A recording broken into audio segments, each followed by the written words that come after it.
তর্ক করবেন। অনেক মেয়েরা আছে আজকাল কথায় কথায় তর্ক, একটা বললে তিনটার সাথে সাথে রিপ্লাই আছে না? নেই?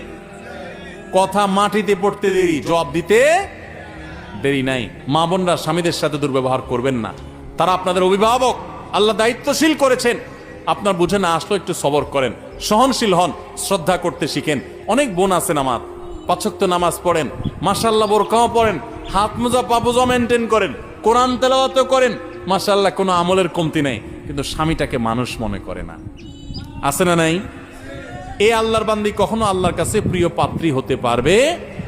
ঠিক একইভাবে কোন স্বামী যত ইবাদত গুজার হোক, আলেম হোক, দিনদার হোক, দাড়িয়ালা হোক, টুপিয়ালা হোক, নামাজি হোক, কিন্তু তার স্ত্রীকে সে গালিগালাজ করে, খারাপ ব্যবহার করে, কোশ্চেন কালেও সে আল্লাহর খাতায় ভালো মুসলমান হতে পারে? এই জন্য ভাই, দাম্পত্য জীবনে পরস্পর প্রতি শ্রদ্ধাশীল হতে হয়, সহনশীল হতে হয়। আজকাল পত্রিকার পাতা খুললে দেখবেন ঠুনকো ইস্যুকে কেন্দ্র করে সংসার